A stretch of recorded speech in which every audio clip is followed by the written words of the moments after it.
I went from this to this. Hi, so let's transform this room into a YouTube studio. Before starting YouTube, I didn't even know these kind of lights existed. So these are called softboxes, and the make is new, and you can get this on Amazon. So this is without the lights turned on, and let's try it with the lights on. So this, voila, lights turned on. Big difference, what do you think? So let's talk about the background, okay? I'm gonna put these roses here. Fake roses, yes, less maintenance. And have a plant here, again, not a real plant. So here we have a lovely bread box. Yes, a bread box, because sometimes you just have to make do with what you have. And so that's a bread box right there. When I'm filming, which way do I have my phone? So this is called landscape. So if you're doing long videos in YouTube, you have your phone with landscape mode. But if you are doing YouTube shorts, it then becomes portrait mode, okay? I use 4K, so I film in 4K. And sometimes people say use the back lens when you're filming, right? So they don't actually see themselves when they're filming, but I use the front lens. Now make sure you clean your lens. These are the lenses. Make sure you clean them. If you don't clean your lenses, then what happens is when you film footage, it's blurry. And I've had this experience, and it's awful because you have to redo the footage, and it's time consuming, and you don't want that. Also, when you're filming content, you want to keep your door closed, you want your TV to be off, your radio to be off, etc. Because you don't want those sounds to come up in your YouTube video. Also, if the sound of the TV comes up, if the sound of your music from your radio comes up into your video, that could be copyright infringement, and you don't want that either. It took me a while to actually get used to looking at this green light. Okay, so you can see I have a mic here, right? So if you're out and about, you can clip on your mic like this. But when I am filming in this particular room, and it's just a normal sit-down video, then I will put the mic into a mic stand. So I'm going to show you that right now. Okay, so I have two of these, but the mic that you saw, it's now in here. Now, when you are filming with your phone, don't press stop every single time you make a mistake. No, you can edit that later. So just say you say a wrong word. Instead of saying I started filming content in January, you say I started filming content in February. So instead of saying I started filming content in February and then you press stop on your phone, you know, to pause it and then you start again. No, continue. So I started filming in January. I started filming in, my God, okay. I started filming in February. I started filming in January. So you just delete the part that was the mistake. And I don't even know which part was a mistake in that one, because yeah, but you know what I mean. Okay, you understand what I'm trying to say. Because sometimes when you keep on pressing stop and you restart, it kills your flow. So don't kill your flow when you're recording your videos with your phone. You want to make it feel like it's flowing, it's seamless. So everybody makes mistakes. You know, remember when you're watching other people's YouTube videos, you're watching the edited version of their videos. So they make mistakes too. They say ums and ahs and all of that. When you are creating your YouTube video with your phone and you're talking, you know what? You get thirsty and you don't see it now, but hey, I have a water bottle. Here we go. Yes, I do. Because I get so thirsty. So I want to drink some water. I don't want to put it in the frame, so I keep it on the side of my desk here. And that helps me, you know, to stay hydrated. Whoa, a big one. And I have suffered from this so many times. Okay, so you have your phone, right? And you're filming like I am now. And then the message comes up that you don't have enough storage space, and this is so frustrating. So make sure you have enough space to actually film your video, because then while you're recording, you then have to go and delete some of your previous videos and clear up space, and it's irritating. So don't have that annoyance. Just make sure that you actually have space on your phone to record your new video. The other thing is have a test run. So when you're filming, have a test run, okay, to see how you look on your phone, how you actually talk. So talk a little bit so that when you actually do press record, that your nervousness has subsided a bit. So have a little test run for like, say, a minute if you need to. Go in with good feelings. That is so important. Like, many people may think it's airy-fairy, but when you are recording a video, right, using your phone, like I am right now, I've always used my phone, you want to go with the mindset that this is going to be a great video. I'm sharing information which I think is valuable, and I hope that it resonates with another person that watches this, and I hope that it helps them in some way. So go with good feelings, Sometimes we can be so overwhelmed with, oh, how do I look? How will people view me? But it actually is about the viewer. It's about what they want and what knowledge they'd like to have and what they'd like to learn from you. So understand that if you provide value to your viewer, then that's a great way to actually keep you consistent on your YouTube platform, because you know that you're imparting value to your viewer. So do subscribe, because I will be creating videos about YouTube, about how to create videos on YouTube, about impressions, about what a click-through rate is, about what the algorithm is, etc.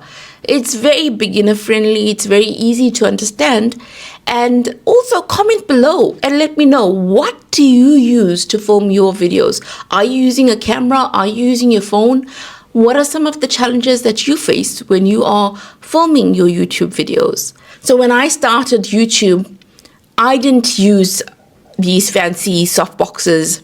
I just used what I had, and I knew that actually for a long time I procrastinated with my YouTube channel. I really did. It took me years to actually get going on YouTube because I was so scared. I was so scared of taking this huge leap and showing myself on camera, and it just scared me. It really did. But now I just feel like you often regret the things that you don't do than the things that you do. So I have a different mindset around it now. I have a mindset of, if you really want to try something, go ahead and try it. If it doesn't work out, that's okay. If you want to quit it, that's okay too. You don't have to continue doing something that you don't enjoy. But if you feel like you'd enjoy this, why not find out what's stopping you, And I learned that the way we talk to ourselves, about ourselves, and about the things that we want to embark on can really dictate whether or not we actually embark on it or not. And that's why I say talking positively to yourself is such a huge thing, because it impacts all parts of your life. And understanding that you are so capable, whether you are in your 20s or whether you are 40 and beyond, you are so capable. Don't let age, don't let lack of having the best equipment, etc., stop you from pursuing your dreams. I'm going to break it down really easy for you to be able to find your niche if you're over 40 and you're starting on YouTube. Firstly, though, what is a YouTube niche? What is a niche on YouTube? Well, it's about focusing on an interest or a particular subject that is going to attract an audience who's also interested in the same thing. For example, your niche could be about fixing cars, or it could be about reviewing the latest movies and TV shows, or it could be a sewing channel, or your niche could be about cooking, etc. So there are various niches, right? And so you have many to choose from, but sometimes having many to choose from can be hard to navigate. So you're over 40 and you're trying to find your niche. Well, the first thing is leverage your life experiences. Sometimes we downplay our life experiences. For example, if you would like to share your journey of how you became a hairdresser and the best hairstyles and how to create those hairstyles, etc., then maybe you can create a YouTube channel about hairdressing, right? Or maybe you absolutely love teaching people how to learn Spanish. Maybe your channel can be a channel, YouTube channel about how to learn Spanish. So you teach people the very basics, right? And once they achieve those basics, you can even introduce videos where they are now at an intermediate level and then an advanced level for learning Spanish. If you're really interested in fitness and health, maybe your channel can be a over 40 channel which focuses on fitness and health. Because actually there aren't many channels out there that caters for the over 40 market when it comes to fitness and health. And people like to relate to people who look like them, people who are similar age to them. And you could be that person who goes out there and says, well, look, these are the workouts that you should be doing at the gym, or this is why walking is so beneficial, or this is why you should always have a good night's sleep, etc. If you are the type of person that always talks about fitness and health to your family and your friends, then maybe this channel could be the right channel for you to start. Are you somebody that absolutely loves traveling? Maybe you're a solo well, also, there aren't many YouTube channels about solo travelers who are over 40. So this could be right up your street, I think. So try it, a travel channel. Or even if you're a couple and you're over 40, maybe a travel channel would be great for you if you know that you visit so many places and you love documenting and you love creating videos wherever you go. This could be perfect for you. For example, say you visiting Australia and you know these are the must go to places, right? They aren't the most popular tourist attractions, but you found great value from going to these particular spots. And you can document that via a video. And people may think, wow, I haven't heard of this place, but that looks pretty amazing. And maybe you go to Mauritius, beautiful Mauritius, and you say, okay, these are the 5 best beaches to visit in Mauritius. Or maybe you go to India and you say, if I was going to India, these are my must-do destinations in India to visit. So there's such a vast amount of videos that you can create within the travel space. You can even talk about how I pack when I'm traveling, etc. And if this is something that you really enjoy, it won't feel like, oh, I have to create another video, because you actually really enjoy it and you're passionate about traveling.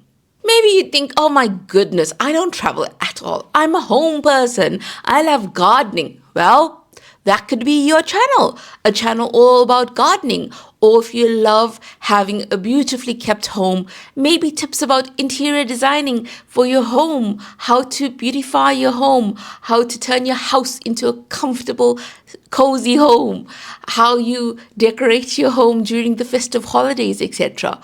And with gardening, you could be how I created my vegetable garden, how I grew carrots, So you could have so many different videos around these concepts of home and gardening, etc. And with YouTube, it's not about, oh, I have to travel in order to create a channel. Oh, I have to buy the fanciest equipment to create a channel. No. You can create content right from the comfort of your home. I absolutely love being a YouTuber. Sometimes it stinks. Sometimes it's awful. But I still love it because I think we're living in a time where we can actually convey our thoughts via video to so many people and they can engage with us. And I think that's so powerful. Have you always been great with money and your finances? Well, maybe that could be a channel for you. You can help people navigate saving, etc. So you can have videos about building wealth in your 40s or debt-free living over 40. Maybe people always say to you, wow, you are such a fantastic cook. Maybe you love cooking for the family and friends, and that could be your YouTube channel. I know I watch people who have cooking channels, and it's delightful because I watch them and then I create I listen to what they're saying and their recipe, and then I get all the ingredients and I cook it and I refer back to their video and I refer again. And then I'm like, whoa, this turned out great. And sometimes it doesn't turn out that great, but that's another story. So if you really love cooking, then you could have a cooking channel. If you really love baking, you could have a baking channel as well. Are you really, really tech savvy? Well, maybe you could have a YouTube channel about tech tips, and I know that we are always learning about technology, right? It always shifts, it always gets upgraded, etc. And we didn't grow up with cell phones, etc. We didn't grow up with the internet. This whole concept of internet and cell phones and all of this, we are still learning about it. So with your tech channel, you will be demystifying technology for those of us who aren't always technically savvy. So technologically savvy, rather. So you'd be helping us with that. Maybe you started a business later in life and maybe it was a booming business, or maybe you experienced many failures along the way. You can have a channel about that, because many people may have worked for others in their 20s and their 30s, etc., and then come to their 40s and 50s and realize, well, I actually want to break out on my own and start my own business. But how will it be? What do I need to learn? What do I need to be aware of? What are some of the struggles? What are some of the opportunities, etc.? And you can be that person sharing your stories, sharing what worked for you, sharing what did not work for you. And sometimes you may think, oh, I have this information, but does anyone actually want to hear it? Yes, they absolutely do. So don't be thinking, oh, nobody wants to listen to me, because there are people out there who will resonate with what you share.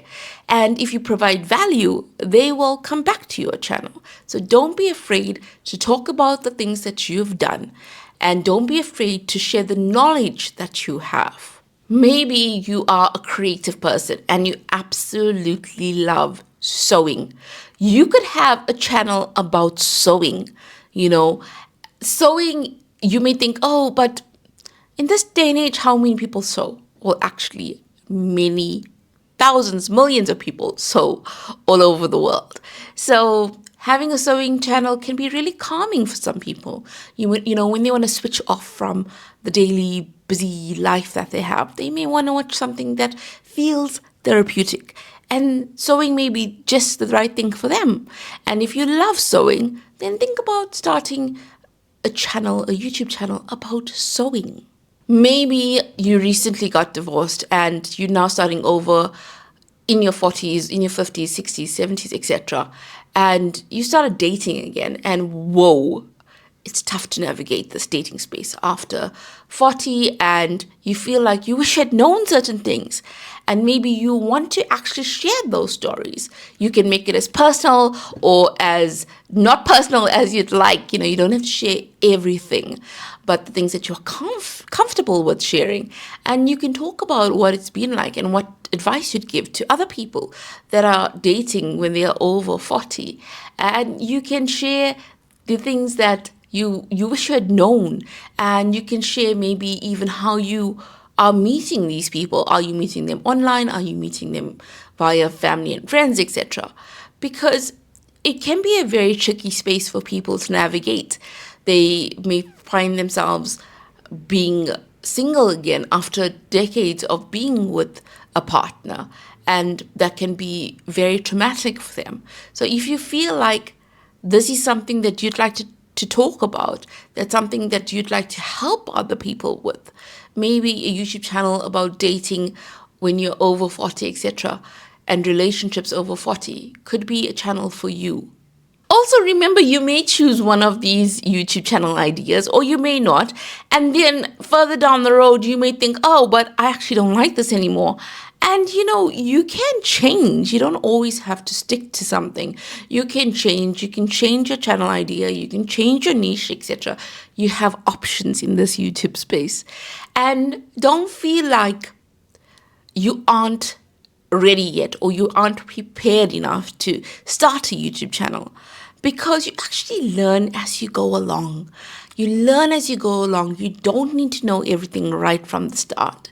You learn by doing. You learn by creating content. You learn by putting yourself out there.